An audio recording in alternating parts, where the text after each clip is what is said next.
Ternyata boba itu sama jeruk gak enak ya. Boba itu tadi sama jeruk gak enak ya. Apa? Jadi mulai. Dulu nih, saya cek dulu nih. Pak Melki bisa dicek petugasnya Pak Melki.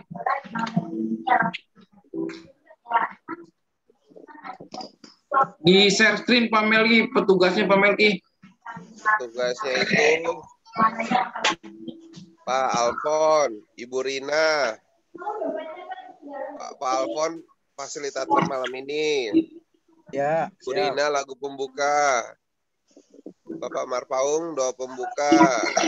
Tapi nanti mamanya juga masuk tiba-tiba. Nanti kamu tugasin. Kita doa umat gereja, doa penutup gereja. Untuk uskup, paus dan imam biarawati Bapak Puput. Kayaknya Bapak Puput tadi. Kenapa?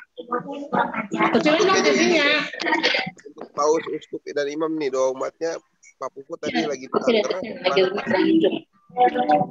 Lalu doa untuk dunia dan akhirat Pak Doni. Pak Melki. Ya. Itu saya kan mau bawa dua pembuka. Ya. Teks APP plus ini apa maksudnya itu? Ya, Udah banyak-banyak mau apa? Oh, di tempat. Udah pindah-pindahin apa? Kotor berantakan baca pindah tempat. Itu aja kalau kita lihat di teksnya nanti. Teks APP-nya. Ada nanti. Ya. Nanti Pak Ketua Lingkungan akan share dulu itunya.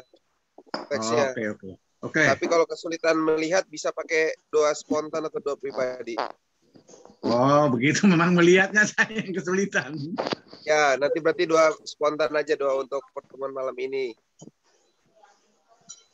Lalu doa untuk orang sakit Pak Agustinus Jati, untuk anak-anak Pak Winnie Sucipto, untuk pemuda-pemudi Bapak Jaya Kusuma, untuk keluarga Pak William. Doa penutup bisa pakai teks APP atau doa spontan Bapak Yono, berkat penutup Pak Alfon, lagu penutup Ibu Rina lagi. Gitu Pak Ketua Lingkungan.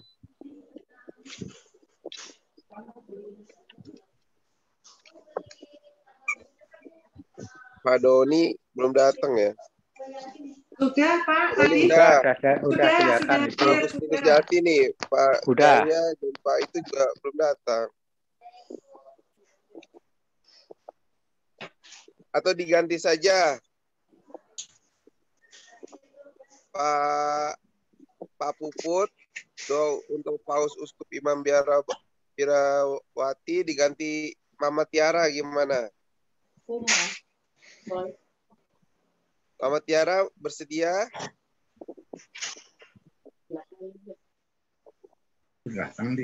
Suaranya belum keluar. Ada tuh. Suaranya. Mbak Ica kan? Suaranya pencet dulu ini ya mic-nya, call internet. Belum keluar.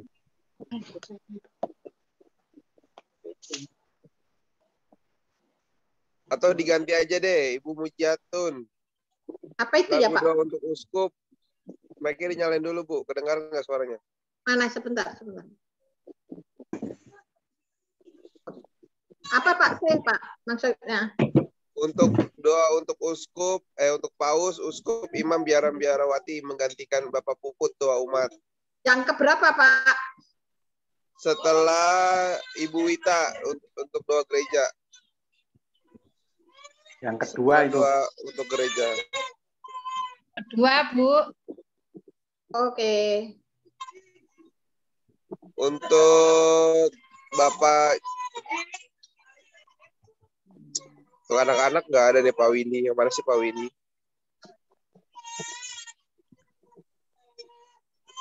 Pak Winnie nggak ada ya kayaknya.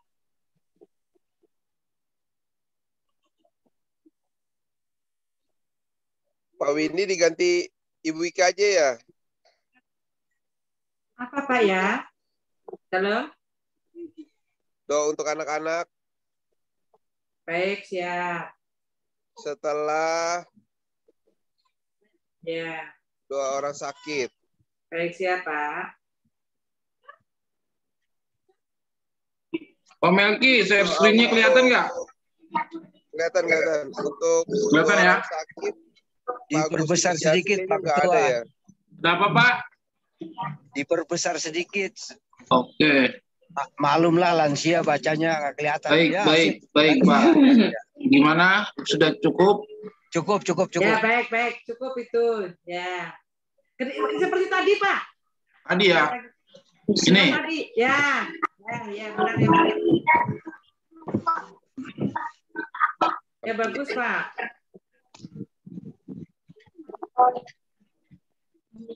Ternyata nggak ada.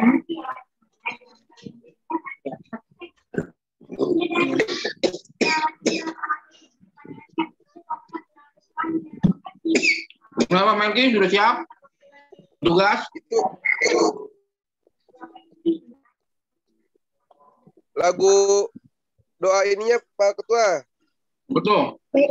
Doa untuk orang sakit Pak Agustinus Jati nggak ada. Ada, sebentar. Lagi dihubungi dulu. Oke. Untuk keluarga Pak William yang mana? Ya, boleh. Untuk Pak William nggak ada nih. Pak William itu belum bisa hadir kayaknya. Ayo, pintar. Biar makannya rapi. Ganti Bu Rusmiati. Doa untuk keluarga. Ya, siap. Nomor 5. Bukan. Nomor 7. 7. Nomor 5. Nomor 5 Ibu Wika. Aku saya. Nomor 5 Ibu Ika. Ya. Nomor 4 Kalau belum masuk. pemuda-pemudi Ibu Murni ya kira-kira. Ibu Murni mau ganti lagu ini ya. Pimpin lagu. Iya, Bu Murni lagu. Mic-nya dinyalakan dulu, Bu Murni. Mic-nya dinyalakan dulu, Bu Murni.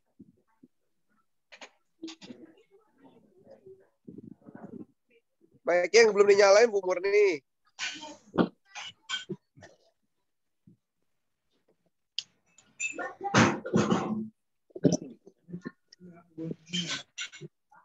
Ya, mic-nya, mikrofonnya Bu Murni, apakah bersedia? Ya udah, ya Rina nggak bisa datang kemarin, pesan nama saya. Iya. Suruh gantiin Rina, oke. Oh ya udah. Lagu saya siapkan, oke. Oke, baik. Terakhir, saya aja nanti gantiin Bapak Jaya. Ya, udah makhluk ya. Udah mau mulai. Udah mau mulai buka linknya ya. Ya, kira-kira itu Pak Ketua Lingkungan. Silakan. Baik. Ya. Di lingkungan.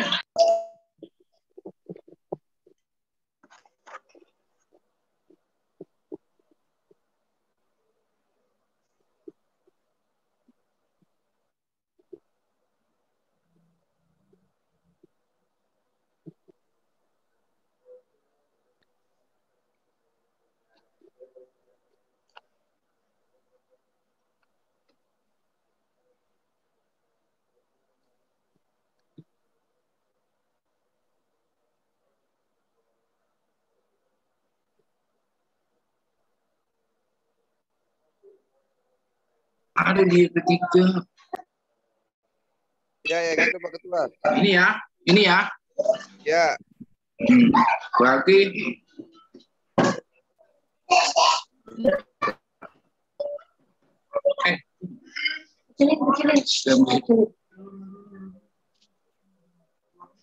baik, selamat malam Bapak Ibu. Mungkin sekalian menyusul, menunggu yang lain nanti akan menyusul. Kita mulai saja ya. Ya, siap. Untuk APP pada malam hari ini adalah pertemuan ketiga dengan tema peran gereja dalam bidang perlindungan sosial. Nanti dipimpin oleh Pak Alfon. Siap ya Pak Alfon? Siap Pak Ketua. Siap. Baik. Mohon maaf, on kamera lagi dalam perjalanan ya Bapak Ibu. Baik, untuk teksnya bisa terlihat ya Pak Alfon? Bisa digedein sedikit lagi. Dikit lagi ya, dikit lagi. Segini? Ya, cukup. Cukup. Oke, baik. Bu Murni, kita buka dengan lagu pembukaan, Bu Murni. Ya, lagu pembukaan puji syukur nomor 479, hamba-hambamu berhimpun. Mari kita buka dengan lagu hamba-hambamu berhimpun. La sol mi sol la do la sol mi sol la 1 2 3. Hamba-hambamu berhimpun, Tuhan lihatlah. Dalam kasih kami pandang salib-Mu Tuhan. Kami satu dalam doa di depan Allah. Bimbing langkah kami Tuhan di kau jalan. Yang ketiga, dunia berubah selalu tak kunjung berhenti. Di manakah disekerkan orang yang lelah, yang tertindih salib hidup tak kenal akhir. Buatlah langkah ya Yesus kehidupan.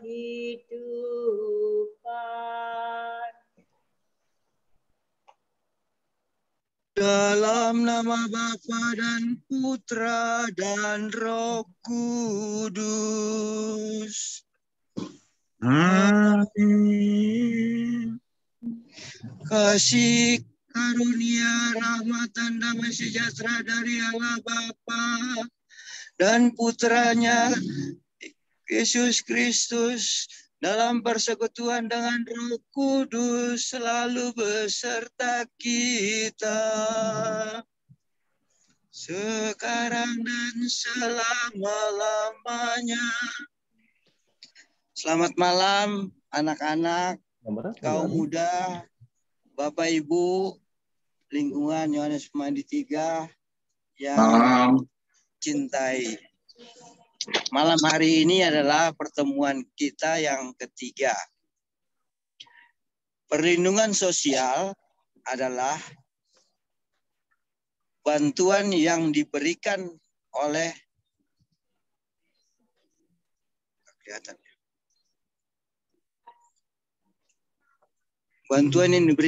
pemerintah kepada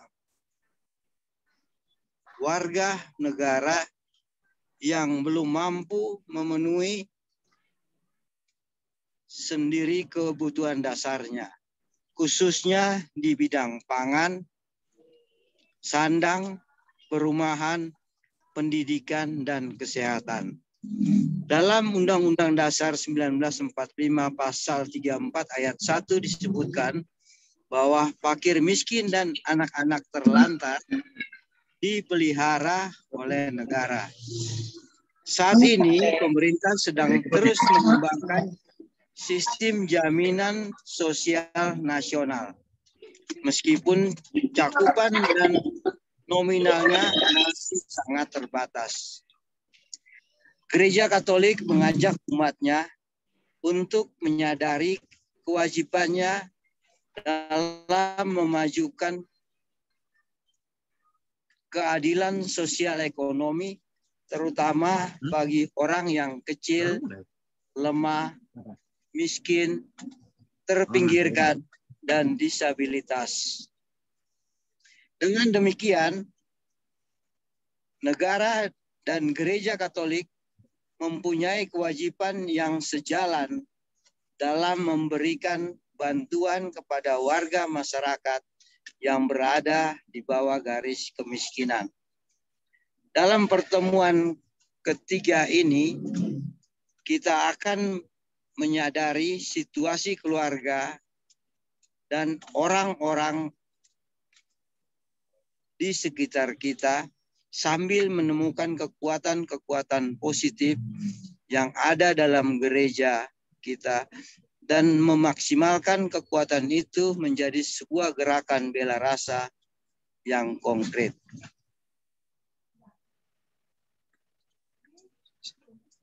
Silakan doa pembuka. Doa pembuka dipersilakan Bapak Marpau.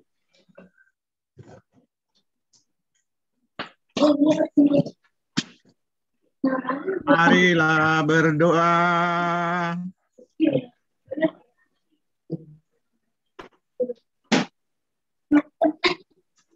Turunin, Pak. Oh, bisa pakai teks. Ya, ya. Oke. Bisa. Allah Bapa yang Maha Baik, kami bersyukur atas segala rahmat-Mu sehingga kami boleh berkumpul dalam keadaan sehat dan baik. Dalam pertemuan ketiga ini, kami ingin belajar tentang peran apa yang dapat kami lakukan dalam bidang perlindungan sosial bagi masyarakat kami. Kami mohon curahkan Roh Kudus-Mu dalam hati kami masing-masing, agar dalam pertemuan ini kami dapat saling berbagi pengalaman suka maupun duka dan saling menguatkan. Amin.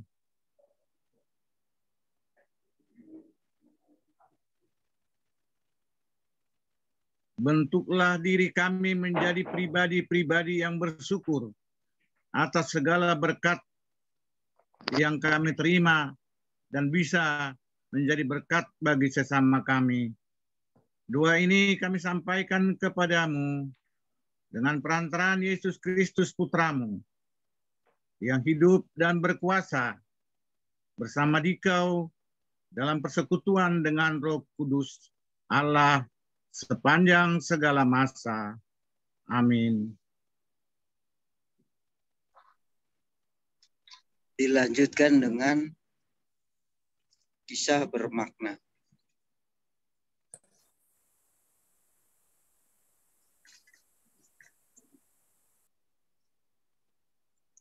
Kisah keluarga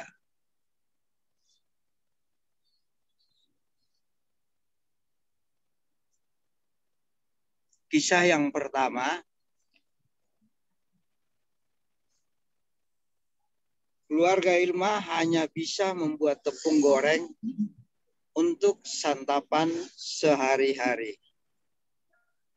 Ilma Persia Handayani, 22 tahun, dan keluarganya yang tinggal di Depok sempat menyita perhatian warganet karena kisahnya bertahan dalam kesulitan finansial di tengah pandemi COVID-19 viral di media sosial. Untuk mengisi rasa lapar ketiga anaknya, ia terpaksa hanya bisa membuatkan makanan untuk anak-anaknya berupa olahan tepung goreng untuk santapan sehari-hari. Hanya itulah jenis makanan yang bisa dipenuhi dari pendapatannya.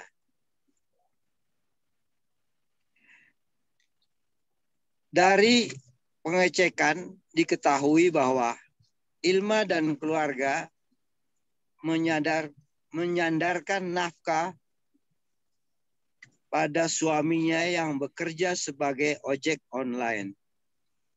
Penghasilan sebagai ojek online masih jauh untuk memenuhi kebutuhan sehari-hari mereka. Keluarga Ilma merupakan salah satu contoh keluarga yang sangat terdampak pandemi COVID-19. Sehingga untuk makan pun mereka kesulitan untuk memenuhinya.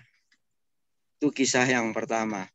Kisah yang kedua, Kota Jakarta masih dijamuri rumah tak layak huni. Badan Perencanaan Pembangunan Nasional Bappenas mengungkapkan ada 10 kota metropolitan di Indonesia masih memiliki tingkat rumah tidak layak huni yang tinggi. Pihaknya mencatat masih ada 36,76% penduduk di Republik Indonesia yang tinggal tidak layak huni di wilayah perkotaan. 10 kota metropolitan kita yaitu Medan, Palembang, Jakarta, Bandung, Banjarmasin, Semarang, Surabaya, Denpasar, Makassar, Manado.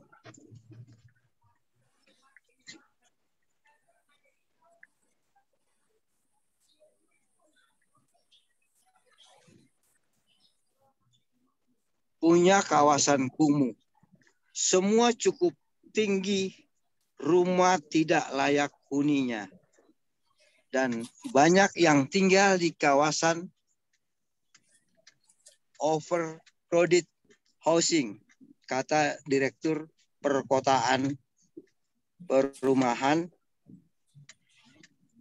dan Pemukiman Bappenas, Tri Dewi Fikyanti dalam Indonesia Housing Forum.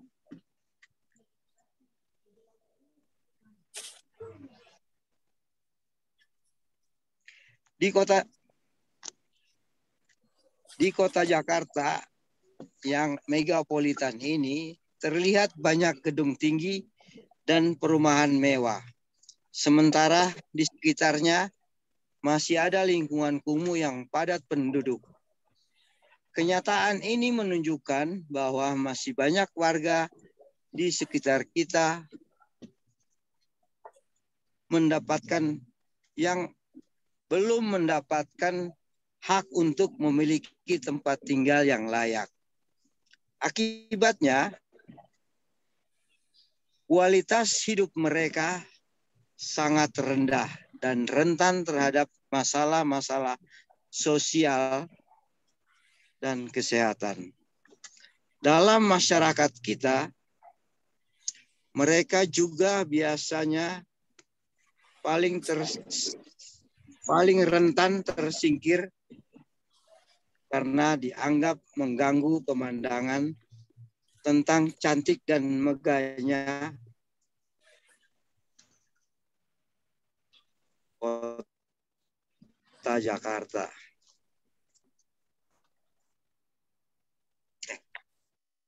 Kesulitan ekonomi akibat pandemi COVID yang menimpa banyak keluarga-keluarga sehingga mereka terpaksa hanya mampu untuk memenuhi kebutuhan makan yang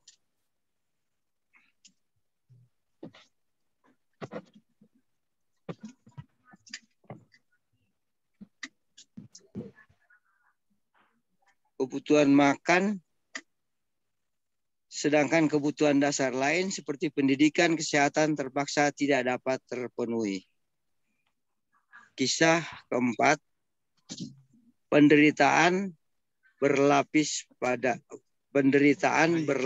warga miskin Jakarta.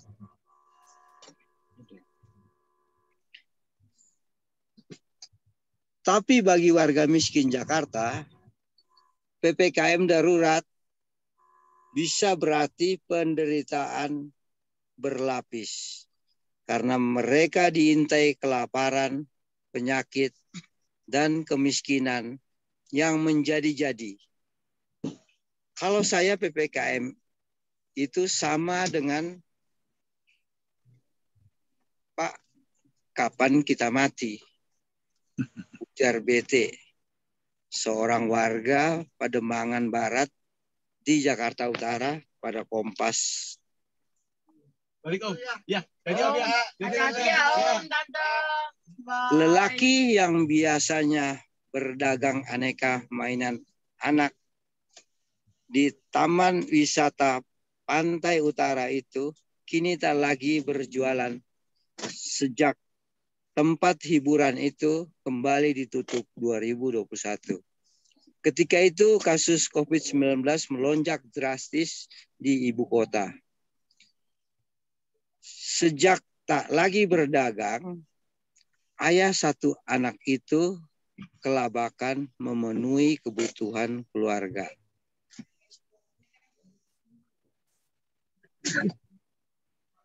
BT termasuk penerima bantuan sosial tunai sebesar 300.000 per bulan dari Kementerian Sosial. Kami bukannya tidak bersyukur. Masa PPKM ini kadang-kadang kita sakit hati. Dibilang masyarakat tenang. Bagaimana kita tenang?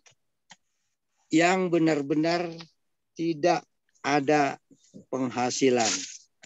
Pemerintah menganggap sebulan bantuan 300.000 itu cukup, ujarnya.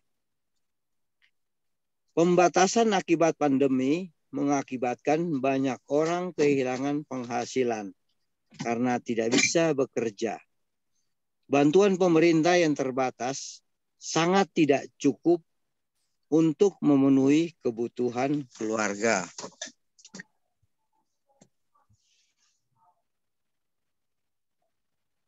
Kisah kelima, manusia silver semakin banyak di masa pandemi.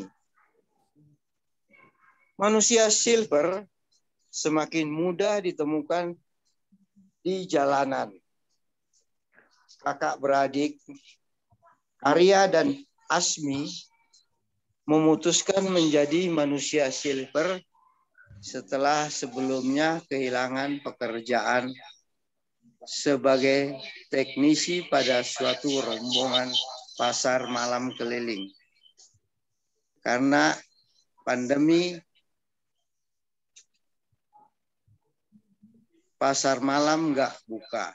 Otomatis kami nggak ada kerja lagi, kata Asmi dalam koran Tempo edisi Februari 2021. Manusia silver lainnya, Alvan, juga mengaku pekerjaan sebagai sopir angkot menjadi sepi saat pandemi. Sebelum pandemi, ia bisa meraup 100 hingga 150.000 rupiah sehari. Dan dari menarik angkot. Tapi saat pandemi, ia hanya bisa mendapat sekitar 30.000 sehari. Bahkan untuk membeli susu anak-anak saya saja tidak cukup. Jadi saya memutuskan menyopir angkot di pagi hari dan menjadi manusia silver di malam hari, ujar Alvan yang dilansir Tempo dari laman Guardian Jumat Februari 2021. Menyusutnya ekonomi telah menyulitkan jutaan orang di sekitar di sektor informal menjadi manusia silver adalah salah satu cara yang digunakan orang-orang untuk bisa bertahan hidup dan memenuhi kebutuhan sehari-hari. Cara ini dipandang cukup mudah. Meski penuh resiko dikejar Satpol PP hingga resiko kesehatan akibat cat yang mereka gunakan. Pandemi mengakibatkan jutaan orang di sektor informal mengalami kesulitan. Meski hanya untuk memenuhi kebutuhan pangan dan kebutuhan sehari-hari.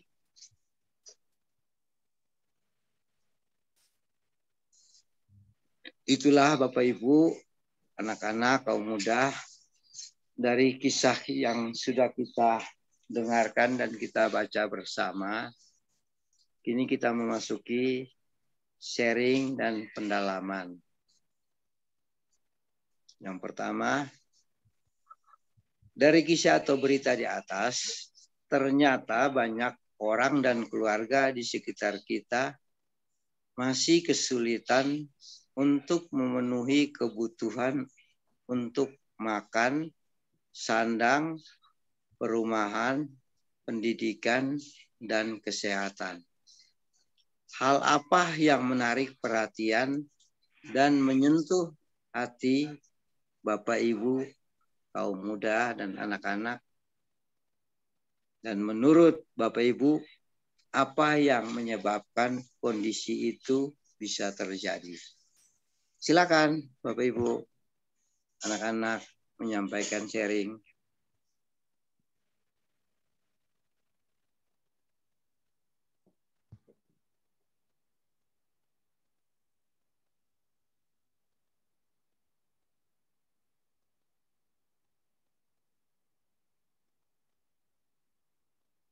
Ayo Pak Melki dipancing dulu. Ayo Bapak Ibu. Tunggu sebentar nih. Kameranya lagi. Nah, ini menarik nih sebenarnya. Saya lagi on the way nih sebenarnya.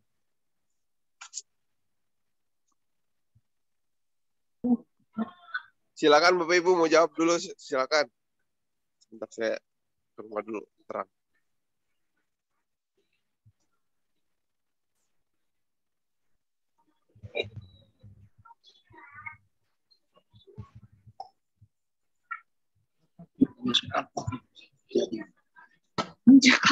Boleh saya sharing, Pak Alfa? Silakan Ibu Ika, silakan Ibu Ika.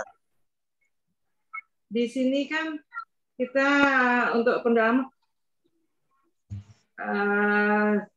kebutuhan untuk makan, sandang, perumahan, pendidikan, dan kesehatan. Apa yang menarik perhatian dan menyentuh hati Anda? Ya memang kita miris ya kalau mendengarkan tadi kisah yang 5 kisah itu, tapi kadang-kadang kita juga nggak mungkin, kadang kita melihat orang membeli sesuatu tidak sesuai dengan kebutuhannya, hanya kesenangannya, sepertinya tidak ada hari esok gitu.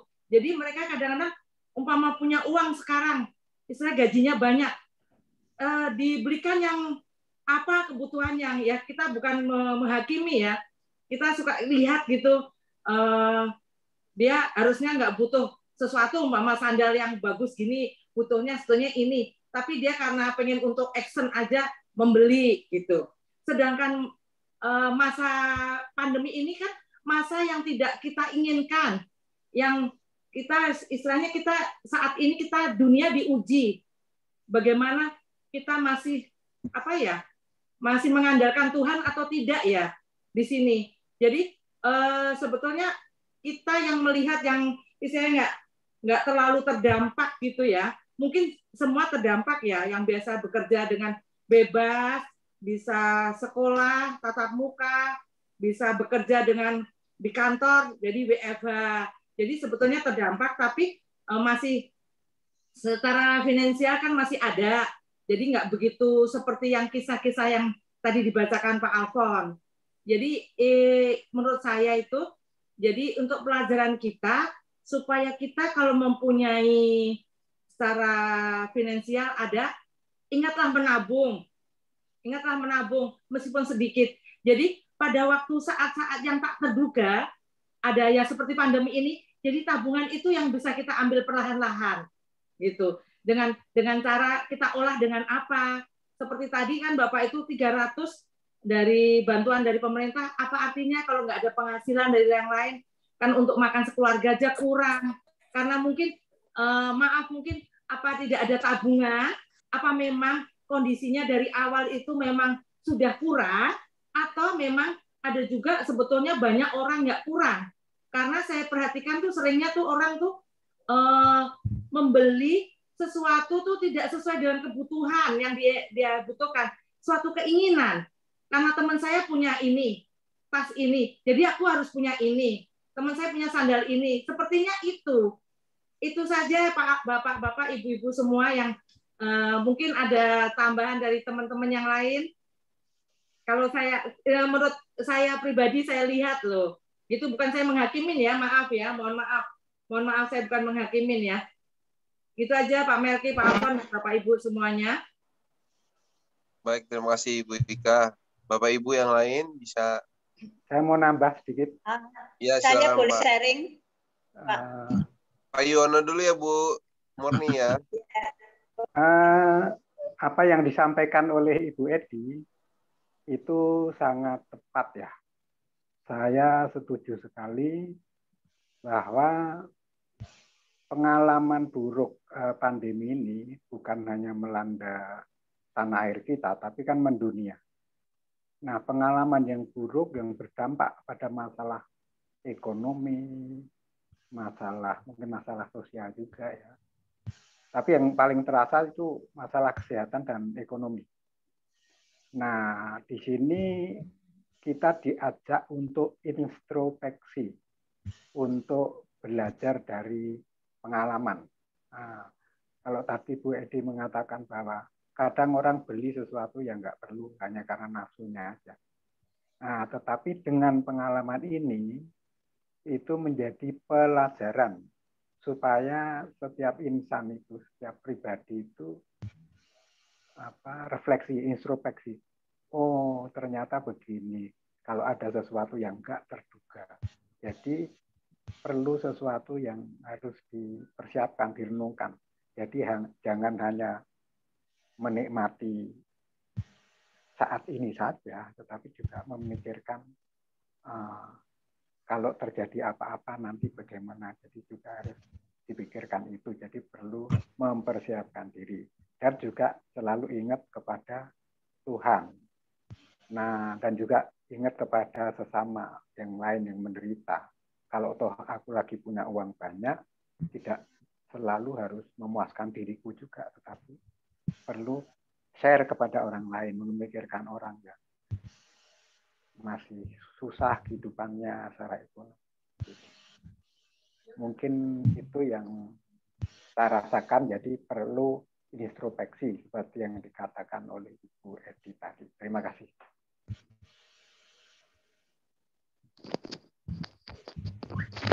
Baik, terima kasih Bu Yono. Ada lagi Bapak Ibu yang lain? Pak Pau Saya mungkin. bisa. Oh ya Bu Murni. Bisa share sedikit, Pak Melki. Ya silakan Bu Murni. Kalau menurut saya pengalaman ini ya di sini dikatakan dari kisah berita di atas yang dibacakan oleh Pak Alfon tadi, ternyata banyak orang dan keluarga di sekitar kita masih kesulitan untuk memenuhi sendiri kebutuhan untuk makan sandang perumahan. Dan ini saya melihat sendiri, saya menyaksikan dan sangat menyentuh. Itu di sini kisah nyata benar ya, itu kalau ini sangat berbeda dengan yang disampaikan dengan Bu Tika sama Pak Yu. Jadi kalau ini saya melihat, menyaksikan itu saudara kita yang rumah saya itu ada kontrakan yang sangat itu awalnya akibat pandemi ini membuat yang tadinya tulang punggung keluarga, dia punya anak banyak, anaknya 4. Waktu itu anaknya belum ada yang bekerja waktu baru mulai pandemi itu, karena dia bekerja sebagai itu tetangga saya yang orang kontrakan ya. Hanya saya menyampaikan dari saya karena menyentuh sekali. Jadi mereka dengan pekerjaan karena di kantornya di perusahaan dia kan kerja di mall. Waktu itu mallnya ditutup, semua mall itu, kemudian sama sekali dia tidak ada pendapatan. Kemudian keluarga itu mengungsi, numpang di rumah saudaranya, tapi saudaranya itu juga anaknya banyak. Akhirnya pada saat dia tinggal di rumah keluarga itu terjadi keributan atau bagaimana, akhirnya dicarikan kontrakan yang sendiri yang dekat juga rumah saudaranya. Nah, pada saat itu mereka sangat kesulitan terutama dalam hal ekonomi untuk makan. Jadi hanya untuk makan saja mereka sulit karena memang nggak ada sama sekali apa yang harus dimakan. Tapi karena tetangga-tetangganya itu tahu, jadi dan kebetulan itu ada di WA group juga, WA group RT itu juga pokoknya ada yang mengetahui, akhirnya semua banyak orang yang membantu. Akhirnya itu yang sangat menyentuh. Jadi pada saat itu keluarga itu sampai untuk bayar listrik aja tidak bisa gitu loh. Jadi sampai tokennya itu habis. Akhirnya tetangga ada yang tahu, ya udah dikasih duit untuk jadi malam-malam nggak bisa nyalain lampu karena nggak punya token. Terus akhirnya karena kebetulan orang itu terbuka, ya udah semua banyak yang membantu dan orang itu bisa tidak kelaparan gitu loh. Akhirnya karena banyak yang peduli gitu. Jadi itu, dan selain itu juga ada teman saya sendiri juga ada. Saya punya teman karena dia tadinya jadi rental mobil itu, waktu itu rental mobil untuk dia nyewa mobil terus gokar ya atau apa itu pokoknya, terus begitu itu di brandel semuanya lah mobilnya, nggak bisa bayar, terus ya udah dia harus membayar sekolah anaknya, ya udah dia berhenti begitu, terus ya udah kebingungan nggak bisa dapat, sampai sekarang dia sulit sekali untuk mencari pekerjaan. Tapi untung ada istrinya, ada pendapatan sedikit, bisa untuk meskipun dengan kesulitan apapun, tapi nah itu dampak ekonomi yang saya lihat sendiri, dan saya juga ikut ambil bagian karena tersentuh, jadi ya ikut sedikit bisa membantu sedikit gitu. Itu Pak maksud saya, jadi banyak sekali di sekitar kita yang memang benar-benar tidak bisa berbuat apa-apa, dia ya sudah berusaha untuk mencari pekerjaan akhirnya, tetapi puji Tuhan karena sekarang itu sudah mulai reda pandemi ini, jadi bisa bekerja sebagai ojek online itu jadinya begitu. Tapi tetap masih sangat kesulitan sekali, benar seperti yang dibacakan Pak Alfon tadi. Banyak orang yang membantu untuk memberi bantuan makanan sih, itu saja. Jadi memang benar dampaknya itu sangat besar sekali dan sangat berat untuk keluarga itu. Kebetulan kalau kita yang di komplek perumahan itu tidak begitu berat ya, tidak berdampak berat, tetapi kebanyakan yang pendatang, orang yang mengontrak itu karena mereka nggak punya sama sekali pendapatan, sama sekali nggak ada. Tapi sekarang karena udah bisa jadi tukang ojek online, ya ada sedikit pemasukan, tetapi ya tetap masih kesulitan. Itu terima kasih. Sangat menyentuh Pak itu, jadinya kita harus bantu orang itu. Jadi tetap kita sampai sekarang pun kalau kita bisa, jadi banyak orang yang membantu dia. Saya juga ikut ambil bagian itu. Terima kasih. Baik, terima kasih Ibu. Saya mau nambah sedikit. Ya, Pak Marpaung silakan. Untuk sharing yang poin 1 ya. Yang pertama, mengapa ini bisa kondisi ini bisa terjadi? Itu bisa terjadi karena keserakahan kita sebagai manusia. Yang pertama. Yang kedua, pemerintah belum maksimal. Sesuai tadi yang dibaca di atas undang-undang berapa itu, sebetulnya rakyat itu harus dalam tanggung jawab pemerintah. Tetapi dalam pelaksanaan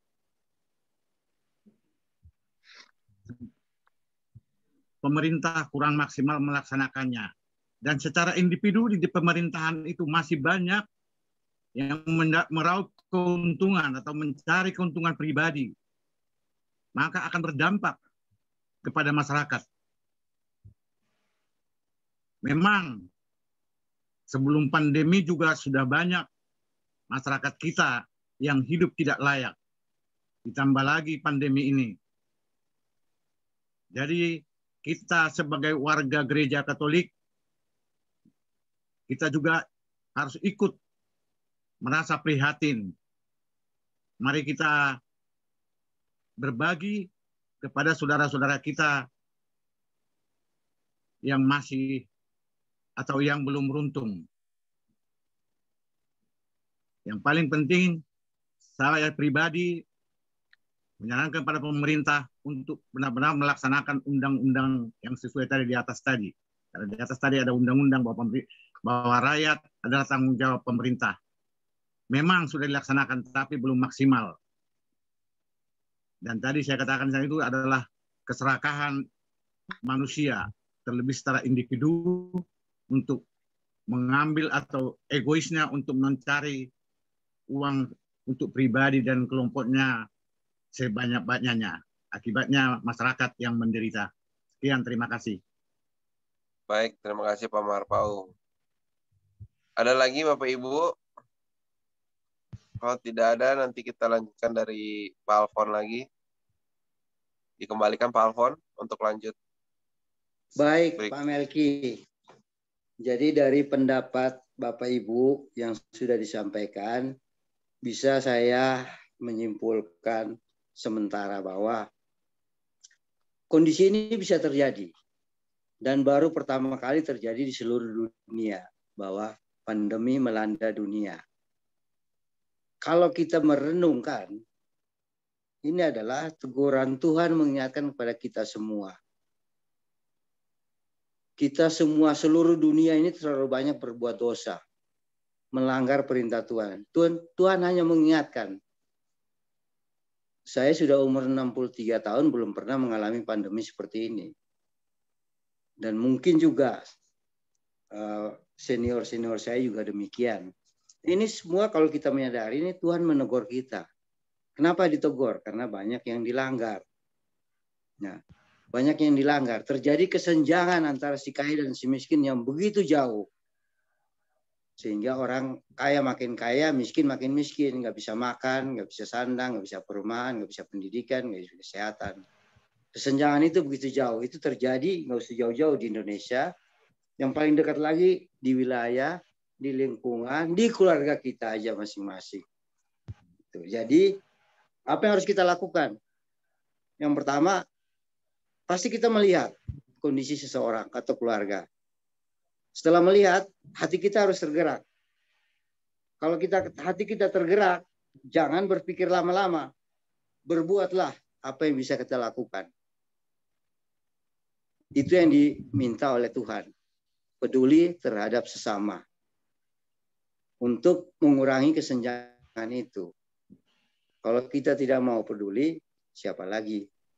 Negara memang tadi disampaikan Pak Marpau, memang Undang-Undang Dasar 45 pasal 33 ayat 1 itu tanggung jawab pemerintah, tapi pemerintah mempunyai keterbatasan. Apalagi pemerintah yang dihuni oleh berbagai macam koruptor yang kita lihat banyak ditangkap. Yaitu karena tadi serakah. Baik, kita lanjutkan yang kedua. Setuju ya Bapak Ibu? Setuju.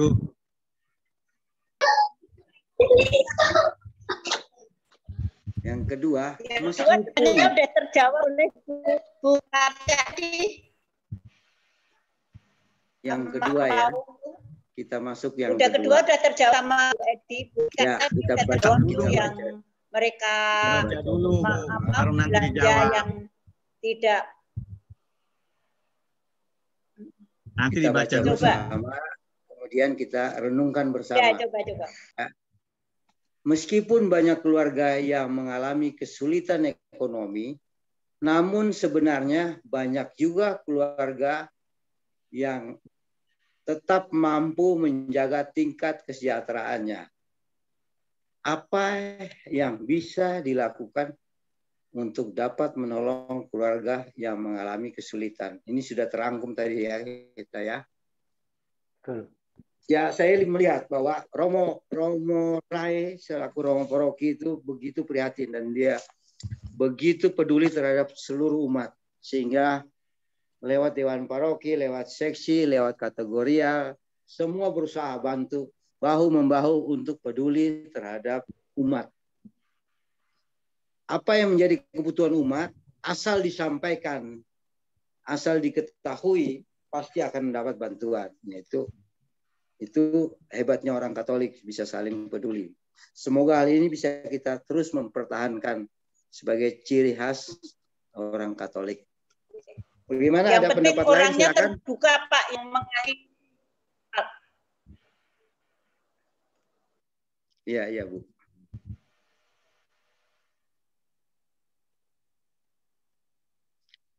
Boleh saya tambah sedikit lagi? Ada satu analisa yang bisa saya sampaikan. Pada umumnya, orang-orang tidak mampu itu tidak akan membuka diri. Dia tidak akan mengatakan bahwa saya tidak mampu, saya tidak punya makan dan minum dan sebagainya. Nah, di situ kita harus peka melihat itu. 75% mereka tidak akan mengatakan bahwa saya tidak mampu.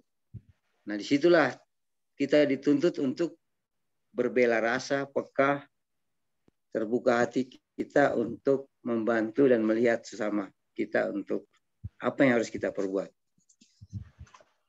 Terima kasih. Kita lanjutkan dengan, masih ada masukan? Silakan Bapak Ibu. Udah sedikit. Sudah komplit, Pak. Sudah komplit telepon yang itunya kapan memang itu kayaknya. Aku boleh sedikit nggak? Siapa dulu? Silakan. Ya, Pak Pom. Aku jadi cerita sedikit nih. Kebetulan kan saya kerja sekarang di Yayasan Kanker. Akhirnya saya ada kontrak kerjasama sama beberapa perusahaan yang bergerak di karaoke saat ini. Jadi di situ ada ladies atau biasa kita bilangnya LC ya, yang menemani tamu-tamu untuk nyanyi. Tapi mereka juga bisa di BO, booking order seperti itu. Ada satu LC yang menarik perhatian saya. Pada saat kami melakukan pemeriksaan, di akhir kita jelaskan, oh Mbak, ternyata di mulut cerviknya mengalami cervicitis berat. Terus akhirnya, kenapa Mbak bisa kayak gini? Terus saya udah lama kerja seperti ini. Biasa kami ngobrol kan kayak biasa. Akhirnya dia cerita, oh iya Mbak, dia bilang, saya baru 18 tahun usianya. Dia bilang, dia punya adik ada 6. Berarti dia anak pertama, berarti 7 bersaudara. Papahnya meninggal bulan Desember yang lalu. Ketika 40 hari papahnya meninggal, ibunya pergi entah kemana. Akhirnya dia bilang, siapa yang mau mau bantu adik-adik saya kalau bukan saya. Akhirnya terus adik-adiknya di mana, saya tanya kan. Terus dia bilang adik-adiknya dia terpaksa harus dia taruh di panti asuhan. Saya tanya, panti asuhan mana? Saya bawa ke Lampung, makanya kemarin saya sempat nggak kerja selama 1 minggu. Oh, kata saya gitu kan. Terus setelah kita selesai melakukan pemeriksaan spekulo, selang 2 hari atau seminggu kemudian dia WA saya, Mbak, kenapa ya? Kok saya buang air kecil sakit? Dia bilang gitu kan. Terus keluar darah. Akhirnya saya balik, ya udah nanti kita hari Jumat ada jadwal pemeriksaan di V4 kok, saya bilang gitu. Nanti kita ke sana sama tim gitu kan. Kebetulan kan yang melakukan pemeriksaan kan bidan. Akhirnya pas diperiksa ulang, terus Mbak, saran saya sih nggak bisa, memang saya nggak membantu secara finansial.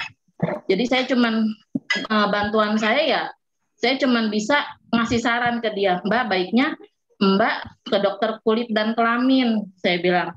Karena ini memang sudah kayaknya mengarahnya udah nggak baik, saya bilang gitu kan. Coba deh ke dokter kulit dan kelamin, minta tolong agentnya.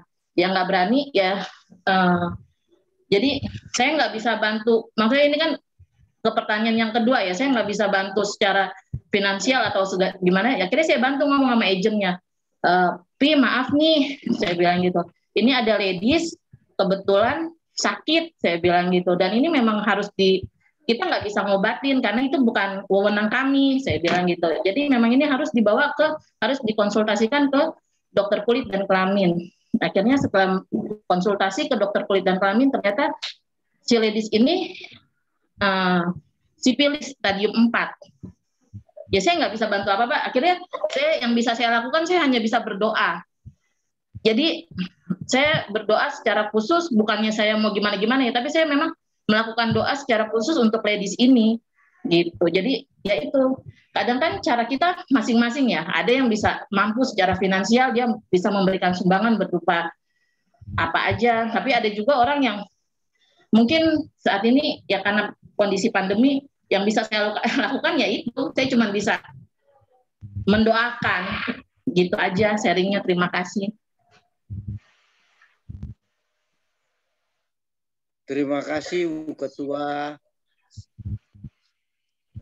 Saya kira kita semua masing-masing keluarga atau pribadi pasti punya pengalaman hidup.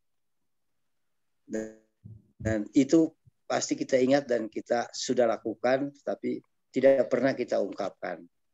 Tapi pada kesempatan ini mari kita berbagi sehingga kita menjadi motivasi untuk saudara-saudara kita yang lain. Silakan, ada yang lagi?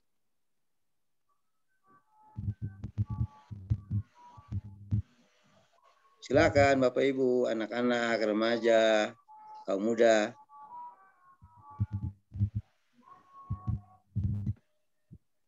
Bantuan itu tidak harus dengan materi. Yang pertama adalah kita komunikasi. Kita melihat dari kanan mata, mendengar, kemudian hati tergerak untuk melakukan sesuatu. Berupa apa? Paling tidak menyapa, berkomunikasi, memberi salam, memberi saran, kemudian negor, telepon, HP, dan sebagainya. Itu bisa kita lakukan, hal-hal yang mudah kita lakukan. Silakan. Lanjut. Tambah sedikit ya Pak Alfon. Yang silakan, Mbak Wita tadi bicara itu memang benar. Kita membantu nggak secara finansial saja. Kita punya tangan, kaki kita, apa bisa. Mama kita bisa mengantarkan dengan naik motor, tangan bisa membantu apa gitu. Terus sama apa namanya, yang tadi Pak Alfon bicara menyapa. Yang penting pada dasarnya kita membantu dengan sukacita dan sukarela. Jangan ada pamrih. Kalau kita sukacita, jadi yang kita bantu damai dan kita pun damai hati kita. Kalau kita hanya ada pamrihnya biar dilihat orang atau apa, itu sepertinya nggak ada sukacitanya ya. Di damai di yang kita tolong dan kita sendiri yang menolongnya. Sukacita dan sukarela itu aja Pak Alfon. Terima kasih. Ya. Terima kasih Bu Edi, membantu dengan sukacita. Otomatis yang dibantu pun juga bersukacita. Setuju. Ada lagi, kita lanjutkan. Bapak Ibu, anak-anak, kaum muda. Saya menambahkan sedikit Pak Alfon. Oh, silakan Bu Alfon, dari mana nih? Dari Cipanas. Oh iya, saya masih dalam perjalanan Bu. Baik, meski banyak keluarga yang mengalami kesulitan ekonomi, namun sebenarnya banyak juga keluarga yang tetap mampu menjaga tingkat kesejahteraannya. Apa yang bisa dilakukan untuk dapat menolong keluarga yang mengalami kesulitan? Di sini mungkin kita lingkungan Yohanes Komandi 3, kalau untuk secara ekonomi kita banyak yang Bu ya tidak mengalami dampak dari pandemi ini ya Bu ya. Nah, di sini kita bisa menyalurkan mungkin sebagian dari rezeki kita untuk kita berikan kepada orang-orang yang membutuhkan. Dan kita juga membantu itu memang bukan hanya melalui dengan materi, tetapi banyak hal yang bisa kita lakukan. Mungkin seperti pada saat ini banyak teman-teman kita yang mengalami sakit. Nah, secara langsung kita tidak bisa berkunjung karena saat pandemi ini kita juga kan tidak untuk bertemu bertatap secara langsung juga dibatasi ya Bu. Jadi kita mungkin bisa melakukan pertemuan melalui video call. Kita bisa mengunjungi mereka, keluarga, Jadi kita menanyakan kabar mereka, memberikan penghiburan kepada mereka, dan pada saat akhir dari kunjungan kita bisa melakukan doa bersama dengan mereka. Saya rasa dengan kunjungan-kunjungan kecil seperti ini cukup menghibur untuk orang yang mungkin sedang sakit atau sedang kesulitan atau sedang kesusahan. Terima kasih, itu dari saya. Terima kasih Bu Alfon, itu udah tugas rutinnya Legio Maria, jadi Bu Alfon sering berdoa dan kunjungan ya. Ya baik, ya apapun yang bisa kita lakukan, semampu kita lakukan. Jangan tunda. Itu intinya, jangan tunda. Kuncinya di hati kita. Kalau kita melihat, pasti hati kita tergerak. Terserah, mau tergerak atau tidak tergerak, itu hati yang berbicara. Kalau tergerak, kita bantu. Kalau tidak tergerak, ada pertimbangan. Pertimbangan itu yang tidak baik. Baik, kita lanjutkan. Ke bacaan kitab suci. Masih ada nggak kita? Kalau nggak kita lanjutkan. Silakan. Kita lanjutkan baca kitab suci, Pak Alfon. Baik, silakan yang bertugas membaca kitab suci dipersilakan. Persilakan untuk Pak Boy. Terima kasih Pak Ketua, Pak Alfon. Mari kita hening sejenak, siapkan hati kita untuk mendengarkan bacaan kitab suci. Inilah Injil Tuhan kita menurut Markus. Dimuliakanlah Tuhan. Pada waktu itu ada pula orang banyak di situ yang besar jumlahnya, dan karena mereka tidak mempunyai makanan, Yesus memanggil murid-muridnya dan berkata, "Hatiku tergerak oleh belas kasihan. Hatiku tergerak oleh belas kasihan kepada orang banyak ini. Sudah 3 hari mereka mengikuti aku dan mereka tidak mempunyai makanan. Dan jika mereka kusuruh pulang ke rumahnya dengan lapar, mereka akan rebah di jalan sebab ada yang datang dari jauh." Murid-muridnya menjawab, "Bagaimana di tempat yang sunyi ini orang dapat memberi mereka roti sampai kenyang?" Yesus bertanya kepada mereka, "Berapa roti ada padamu?" Jawab mereka, 7. Lalu ia menyuruh orang banyak itu duduk di tanah. Sesudah itu, ia mengambil ke-7 roti itu, mengucap syukur, memecah-mecahkannya dan memberikannya kepada murid-muridnya untuk dibagi-bagikan. Dan mereka memberikannya kepada orang banyak. Mereka juga mempunyai beberapa ikan, dan sesudah mengucap berkat atasnya, ia menyuruh supaya ikan itu juga dibagi-bagikan. Dan mereka makan sampai kenyang. Kemudian orang mengumpulkan potongan-potongan roti yang sisa, sebanyak 7 bakul. Mereka itu ada kira-kira 4.000 orang. Lalu Yesus menyuruh mereka pulang. Ia segera naik ke perahu dengan murid-muridnya dan bertolak ke daerah Dalmanuta.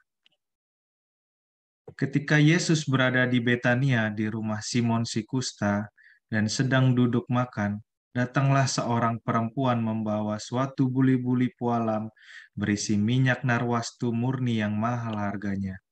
Setelah dipecahkannya leher buli-buli itu, dicurahkannya minyak itu ke atas kepala Yesus. Ada orang yang menjadi gusar dan berkata seorang kepada yang lain, "Untuk apa pemborosan minyak narwastu ini? Sebab minyak ini dapat dijual 300 dinar lebih dan uangnya dapat diberikan kepada orang-orang miskin." Lalu mereka memarahi perempuan itu. Tetapi Yesus berkata, "Biarkanlah dia. Mengapa kamu menyusahkan dia?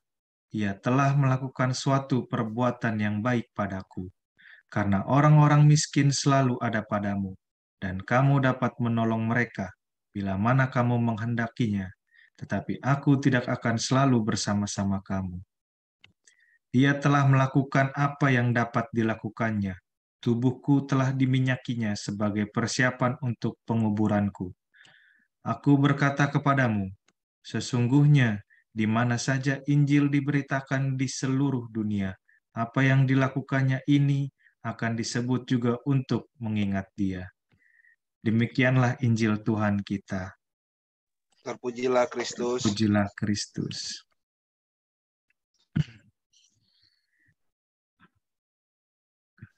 Baik Bapak Ibu. Dalam dinamika kehidupan masyarakat kita, akan selalu ada warga masyarakat yang tertinggal dalam hal kecerdasan, pengetahuan, pengembangan diri, dan kesempatan, sehingga kondisinya miskin dan tidak mampu memenuhi sendiri kebutuhan dasarnya. Dalam hidupnya di dunia, Yesus telah memberi teladan untuk selalu peduli dan membantu memenuhi kebutuhan dasar orang miskin. Saat ini di sekitar kita, banyak terdapat orang yang membutuhkan bantuan dalam berbagai bentuknya. Sebagai murid-murid Kristus, kita dipanggil untuk melanjutkan karya Tuhan dengan selalu peduli dan menolong mereka.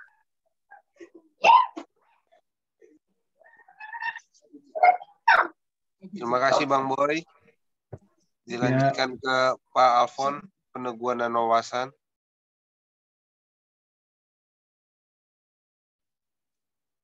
Peneguhan, wawasan. Ya Pak Melki. Ya Pak Alfon. Ya. Belas kasihan menjadi identitas para pengikut Kristus. Seperti Yesus sendiri yang hatinya selalu penuh dengan belas kasihan. Saat ini kita sendiri mungkin sedang mengalami kesulitan. Namun jangan sampai kesulitan hidup menghilangkan identitas kita sebagai komunitas yang berbelas kasih.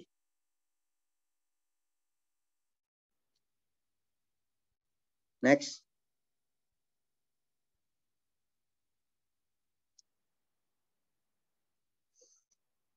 Baik Bapak Ibu, anak-anak dan kaum muda, kita memasuki membangun komitmen dan aksi nyata. Sebelum membangun komitmen, saya ingin mengulas apa yang kita dengar bersama tadi dalam dua bacaan. Bacaan itu kan Pak mengingatkan kepada kita semua bahwa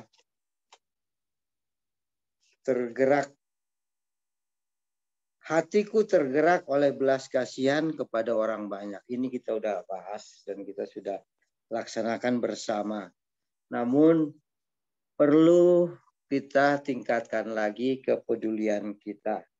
Kita juga perlu mengucap syukur atas apa yang selama ini sudah kita peroleh dari Yesus sendiri. Kita bisa hidup sehat, bangun pagi dengan sehat, melaksanakan aktivitas kita sehari-hari. Kalau kita berbuat baik, pasti ada tantangan. Tantangan itu yang paling negatif adalah cemooh. Orang menganggap sok berbuat baik.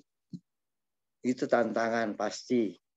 Tetapi kita jangan berhenti untuk berbuat baik dan peduli terhadap sesama. Setelah kita melihat hati kita tergerak, jangan pertimbangkan lagi. Kalau pertimbangkan lagi pasti gagal. Tetapi langsung berbuat. Karena apa yang kita perbuat sesuai kemampuan kita. Terutama menolong sesama untuk memenuhi kebutuhan hidup yang mendasar. Itu. Kita lanjutkan dengan membangun komitmen. Setelah membaca kisah bermakna dan inspirasi dari kitab suci, marilah kita membangun komitmen dan membuat aksi nyata. Rencanakanlah aksi nyata yang cukup sederhana dan melibatkan sebanyak mungkin peserta. Ini penekanannya, libatkan sebanyak mungkin umat. Pertama, pilih 5 orang di lingkungan kita yang mengalami kesulitan paling berat dalam kehidupan mereka saat ini. Orang yang dipilih itu misalnya petugas security, anak yatim piatu, petugas kebersihan, pemulung, pedagang keliling, tukang ojek, dan sebagainya. Kita diberi 5 orang yang kriterianya tadi saya sampaikan, kita bacakan bersama.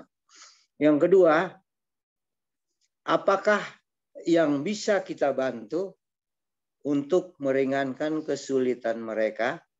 Tentu sesuai dengan orang-orang itu. Misalnya petugas kebersihan, dia butuh apa? Lihatlah kebutuhan mereka. Silakan umat mengadakan survei sederhana terhadap 5 orang itu. Lalu lakukan aksi nyata. Ini yang penting. Jangan survei aja, tetapi kita tidak melakukan implementasi atau berbuat. Mari, yang penting kita berbuat. Setelah melihat, berbuat. Kemudian yang ketiga, usahakan memberi bantuan yang bersifat pancing, berdampak berkelanjutan, daripada yang langsung bersifat ikan, berdampak pendek. Jadi kita hanya memberi kail, hanya memberi simutan. Jadi tidak secara terus-menerus, sehingga ini di sini ada unsur kita mendidik, membina, mengarahkan agar dia bisa berkembang dengan baik. Jangan hanya mau disuap aja, tapi biarlah dia berusaha untuk mencari stimulan. Misalnya kalau berkaitan dengan tadi petugas kebersihan, ya mungkin dia butuh alat-alat kebersihan. Kita siapkan alat-alat kebersihan. Biarlah dia mencari pekerjaan yang berkaitan dengan kebersihan. Itu salah satu contoh. Silakan Bapak Ibu yang mau memberi saran atau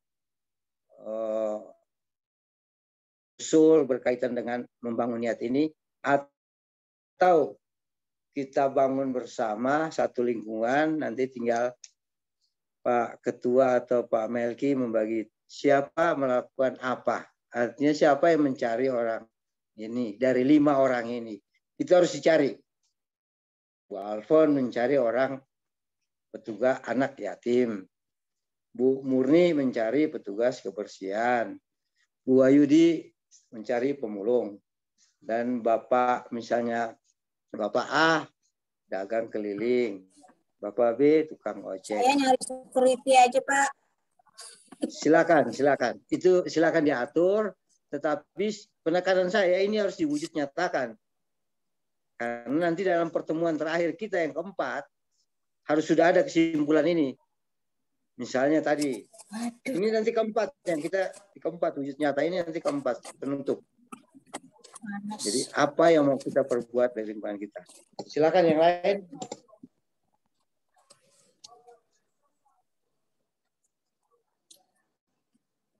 Pak Melki, Pak Ketua, para tokoh-tokoh, silakan. Tokoh-tokoh agama. Pak Alfon, saya rasa nanti untuk komitmen ini kita di pertemuan yang terakhir aja mungkin, Pak.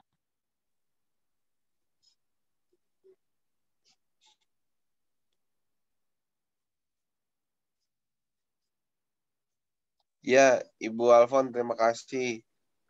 Bisa kita sepakati malam ini juga atau direncanakan. Pak Yono mau bicara, mungkin Pak Yono silakan. Iya, begini. Saya sangat terkesan dengan pesan untuk melakukan satu aksi nyata.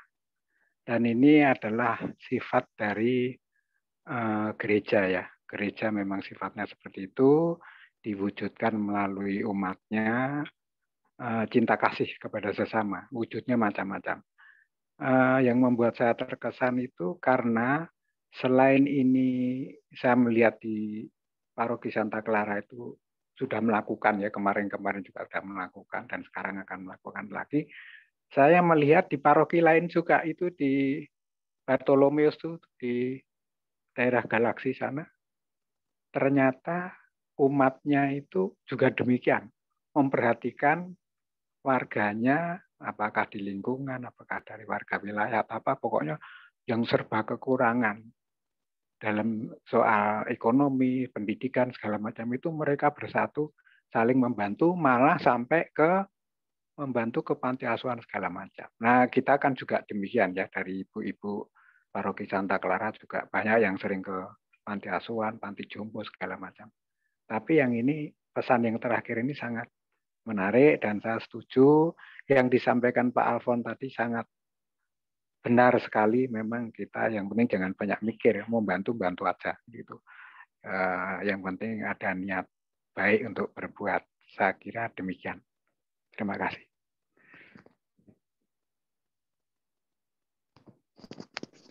Baik, Pak Yono, terima kasih.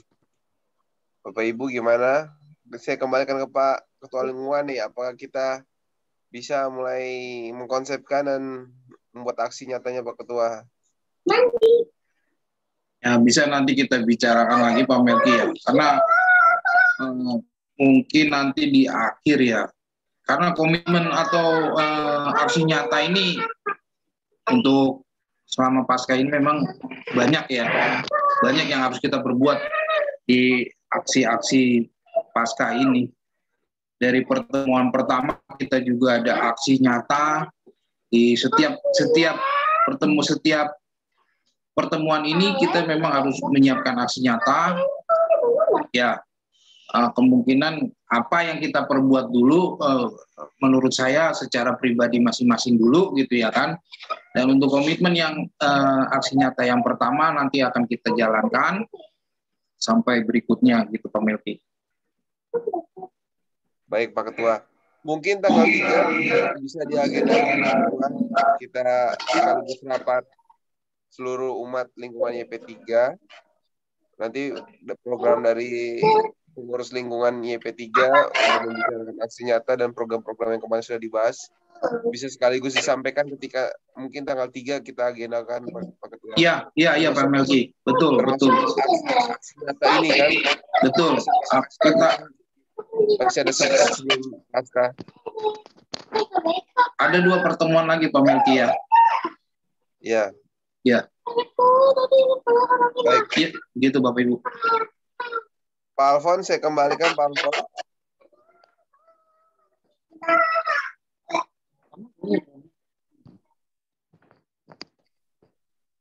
Boleh sumbang saran Bapak Ibu? Boleh Pak Alfon. Kan kita berarti ada 5 pertemuan. 4 Pak Alfon. Setiap pertemuan 4 apa 5? 4 Pak Alfon. 4 ya baik. Dari 4 pertemuan ini kan kita diminta untuk aksi nyata. Saran saya kita tidak usah memaksakan harus 4 ini jadi aksi nyata. Tetapi dari 4 pertemuan ini kita pilih mana yang menjadi prioritas di antara 4 itu yang dapat dilakukan oleh kita di lingkungan YP3 ini sesuai dengan kondisi dan kemampuan kita. Pilihlah yang paling prioritas di antara yang akan kita aksi nyatakan ini. Itu aja saran saya. Jadi diseleksi dulu, kemudian diinventarisir, kemudian siapa yang menugaskan siapa, apa yang dilakukan oleh keluarga A, keluarga B, keluarga C, kemudian dirangkum, kemudian baru satu jadi gerakan lingkungan. Terima kasih. Baik Pak Alfon.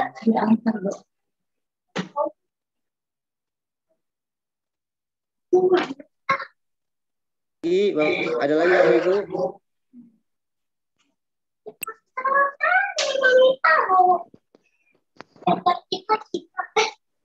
Kalau tidak ada lagi, kita masuk ke doa spontan. Mohon mari kita sama-sama membukakan hati untuk memohon kepada Pak Alfon, ada ini sedikit. Kita siapkan hati dan pikiran kita. Ya, Pak Alfon, ada revisi sedikit untuk doa umat. Bapak Ibu bisa dicek di kolom chat itu. Doa umat jadinya Ibu Wita ya, tetap Ibu Wita. Untuk Paus Uskup Imam Biarawan Biarawati, Ibu Mujiatun. Untuk dunia dan NKRI, Bapak Doni. Untuk orang sakit, Bapak Agustinus Jati sudah hadir. Untuk anak-anak, Ibu Ika. Pemuda-pemudi saya dan keluarga, Ibu Rusmiati. Mungkin seperti itu perubahannya lagi. Baik, berarti bisa dimulai ya Pak Melki ya. Ya, baik. Silakan Pak Alfon dipimpin. Saya menghantar dulu doa umat ya. Allah Bapa yang Maha Baik, terima kasih atas perkenan Bapa terhadap kami, umat-Mu di lingkungan Yohanes Semandi 3 dalam pertemuan kita yang ketiga malam hari ini. Bapa yang Maha Baik, saat ini kami ingin menyampaikan doa spontan melalui umat-Mu yang terkasih. Kami persilakan. Marilah kita berdoa bagi gereja. Ya Bapa, kami bersyukur kepadamu karena Engkau telah menyediakan tempat bagi kami untuk tumbuh dan berkembang di dalam iman. Semoga gereja Katolik dengan pertolongan Roh Kudus-Mu Bapa senantiasa mampu mengemban amanat suci dari Engkau, terutama di masa pertobatan ini, agar kami dapat hidup dengan baik, dengan melakukan amal kasih bagi sesama kami. Marilah kita mohon, kabulkanlah doa kami ya Tuhan. Doa untuk Paus, Uskup, Biarawan, dan Biarawati. Ya Allah Bapa yang Maha Pengasih, kami bersyukur kepadamu karena Tuhan Yesus telah membangun gereja dan telah memanggil begitu banyak pelayan untuk mengajar, menguduskan, dan mengembalakan umat-Mu. Kami berdoa bagi para uskup dan biarawan dan biarawati, semoga mereka selalu diberi kesehatan dan semangat untuk membimbing umat-Mu. Kami mohon. Kabulkanlah doa kami ya Tuhan. Untuk dunia dan NKRI. Bagi kami seluruh bangsa Indonesia, baik yang berada di tanah air maupun yang tersebar di seluruh dunia, yang kini sedang menghadapi virus corona, bentengilah dan biarlah kami semua agar terbebas dari serangan wabah ini. Kami juga mohon untuk membebaskan bangsa ini dari bahaya bencana alam, kelaparan, wabah, penyakit, dan ancaman perselisihan, tindakan kekerasan yang mencederai persatuan, kesatuan, dan kebenekaan bangsa Indonesia. Kami mohon. Kabulkanlah doa kami ya Tuhan. Mari kita berdoa untuk orang sakit. Tuhan yang Maha Baik, Putra-Mu saat menerima dan mengampuni dosa-dosa yang telah kami lakukan. Putra-Mu juga mengajarkan kami untuk hidup lebih bersabar, karena hidup tidak hanya soal sukacita, melainkan banyak pula penderitaan. Kami mohon kepadamu ya Tuhan, untuk mengobati saudara-saudari kami yang sedang sakit. Kami berdoa mohon berikan kepada mereka kekuatan, hiburan, dan kesadaran diri bahwa sakit yang mereka derita telah dibagikan dengan sakit Putra-Mu untuk keselamatan manusia dan penyembuhan mereka. Kami mohon. Kabulkanlah doa kami ya Tuhan. Bagi anak-anak, Bapa, Engkau tahu Tuhan pada saat ini Tuhan, masa pandemi ini Tuhan, anak-anak kami Tuhan dan seluruh dunia ini sering melakukan belajar melalui onsite maupun online Bapa. Urapi Tuhan, supaya mereka dapat belajar dengan tekun sesuai apa yang diinstruksikan oleh guru-guru mereka Tuhan Yesus. Tuhan, kami juga berdoa Tuhan, lindungilah mereka Tuhan, jauhkanlah mereka dari mara bahaya Bapa, supaya mereka hanya selalu mengandalkan Engkau saja Tuhan, dan hanya bisa mau berbagi untuk sesamanya, teman-temannya, meskipun tidak bisa bertemu secara tatap muka, bisa dengan melalui telepon atau apapun Bapak. Kami mohon Kabulkanlah doa kami. Ya Tuhan. Bapa, kami bersyukur untuk pemuda-pemudi di seluruh dunia, khususnya orang muda Katolik yang saat ini sedang berziarah di dunia ini. Kami berdoa Tuhan untuk orang muda dimanapun mereka berada, yang saat ini sedang meniti karir untuk studinya, pekerjaannya, dan juga cita-citanya yang mereka harapkan.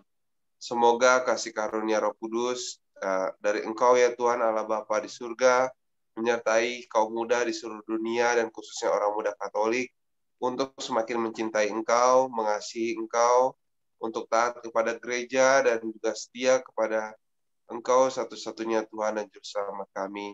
Dan kami berdoa untuk muda-mudi yang sedang kesepian, yang dilanda kesusahan, yang sedang mengalami kesulitan-kesulitan baik dalam persoalan hidupnya. Semoga Engkau memberikan jalan keluar, dan utuslah kami, orang dewasa atau orang yang sudah lebih berpengalaman, untuk memberikan inspirasi dan kekuatan bagi mereka-mereka untuk semakin memuliakan Engkau. Kami mohon doa kami ya Tuhan. Doa untuk keluarga. Demikianlah.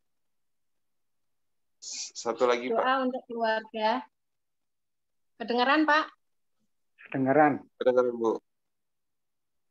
Ya, Bapak. Kami berdoa khususnya untuk warga lingkungan Yohanes Pemandi 3 dan keluarga-keluarga di sekitar kami. Bapak, kami mohon jagalah dan jauhkanlah dari segala mara bahaya dan dari segala sakit penyakit. Bapak, lindungilah dan berkatilah semua warga YP3 dan sekitarnya. Semoga baik secara ekonomi dan dalam keadaan sehat, bebas dari segala macam penyakit, terutama penyakit COVID yang sampai sekarang belum reda. Ya Bapak, bagi Bapak Ibu, saudara-saudara OMK, adik-adik yang hari ini berhalangan hadir, kami mohon ya Bapak berikan semangat agar mereka tidak kehilangan kesempatan yang baik ini untuk semakin mensyukuri kebaikan Tuhan. Kami mohon, kabulkanlah doa kami ya Tuhan. Demikianlah permohonan kami ya Bapa. Semoga Engkau berkenan. Allah Bapa yang Maha Baik, kami juga bersyukur atas sabda-Mu yang mengingatkan kami bahwa Engkau adalah Allah yang penuh kasih. Kami mohon rahmat-Mu agar kami dikuatkan untuk selalu peduli dan mampu mewujudkan kasih kepada sesama, terlebih mereka yang masih berkekurangan.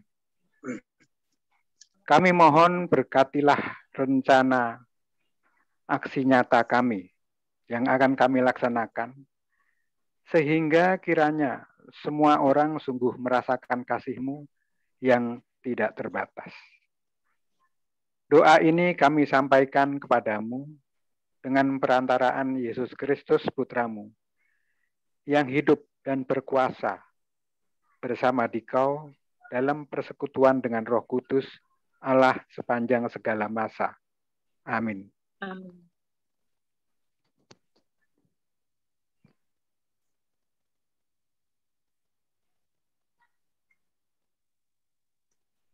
Bapak, Ibu, anak-anak, dan kaum muda, mari kita mempersiapkan hati untuk menerima berkat dari Tuhan. Tuhan sertamu dan sertamu juga. Semoga kita sekalian, anak-anak kita, kaum muda, Bapak dan Ibu, serta saudara-saudara sekalian, keluarga besar lingkungan Yohanes Pemandi 3, serta orang-orang yang kita doakan pada malam ini, selalu dibimbing dan dilindungi oleh berkat Allah yang Maha Kuasa, Bapa dan Putra dan Roh Kudus. Amin, amin, amin. Bapak Lagu Ibu, penutup nomor 490. Ibadat kita pada malam hari ini telah selesai. Marilah pergi kita Oh, diutus. hilang suaranya ya tempat saya ini. Syukur pada Allah.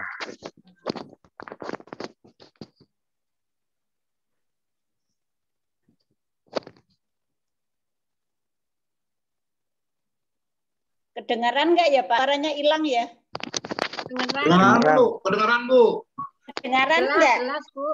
Jelas Bu. Kedengaran Bu. Lagu penutup nomor 490. Ya, dulu Yesus berpuasa. Puji syukur 490. Dulu Ya. Yesus berpuasa.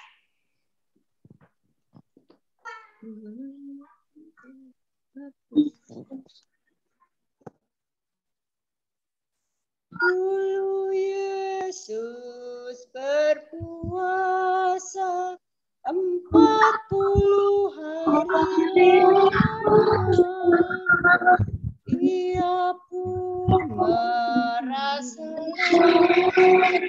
si godaan katanya, bila kau pura ilahi, batu ini jadikanlah roti.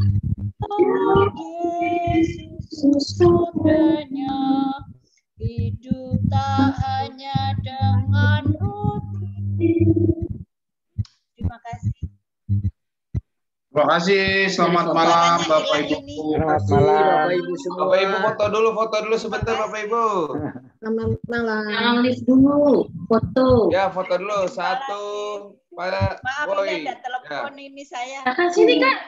Mohon maaf. Waduh, Bu Ika ada PDIP-nya lagi. Ya udah nggak apa-apa. 1, 2, 3. Tunggu, tahan sebentar, tahan. Ya, boleh bergaya dulu, jangan keluar dulu sebentar. Kak, nggak kelihatan Kak, apa nggak kelihatan? Kakak sebelah adik berarti. Kakak sebelah adik. Oh, ini cuma papi aja deh. Nggak kelihatan. Ada action, Adik. Ada action tuh Kayak kata bebas ya, kayak bebas. 1, Ada 2, action. 3. Iya, gitu dong. Mana nih? Tunggu sebentar. 1, 2, 3. Wah, Pak Agustinus sama Agustinus. Mana sih Agustinus? Sebelum Pak bubar ada Agustinus pengumuman Jati. Bapak Ibu. Bapak Ibu jangan bubar dulu, ada pengumuman. Ya. Ada pengumuman Bapak Ibu.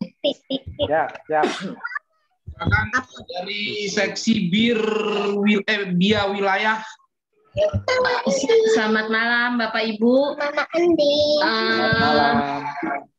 Kebetulan karena saya di sini sebagai koordinator Bina Iman Anak dari wilayah ini, kita wanita wilayah ingin mengadakan pasca anak-anak yang dilakukan secara offline ya, jadi tatap muka.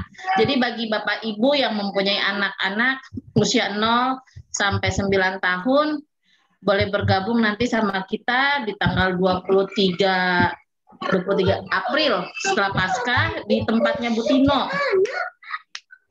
Jadi kayak Pak Boy, Pak Melki, Pak Jaya, terus Pak Windy ya. Saya sangat mengharapkan kehadirannya. Itu. Terus saya mau minta tolong juga nih Pak Melki untuk bantu kami di nanti tanggal 23 ya Pak Melki ya. Tadi saya mau ke rumah Pak Melki, cuman belum sempat, baru selesai tadi rapat sama Bu Tino. Ya, Pak Bu Monika apa? Kak Monika ya? Iya. Udah WhatsApp, tapi saya bilang jadwalnya tunggu dulu ya, takutnya Sabtu saya lembur, soalnya udah WFO saya nih. Oh gitu. Ya nanti saya udah siapkan, hanya perlu ini temanya sama Injilnya apa yang mau disampaikan. Kita udah mateng sih sebenarnya, nanti saya share ke Pak Melki ya. Ya. Ya udah gitu aja, saya mohon dukungannya ya teman-teman semua. Terima kasih, selamat malam. Selamat malam. Malam. Ya. Salam sehat semuanya. Ya. Salam sehat selalu. Halo. Halo. Sini, ayo sini. Apa tuh? Sini ada Apa tuh? sini. Itu momen itu. Tunggu ya. Ya, selamat malam. Mama Yoki, saya pakai punya Ale jadi nggak bisa ganti malu. Masih panas. Ya. Videonya, Iya. saya bingung tadi.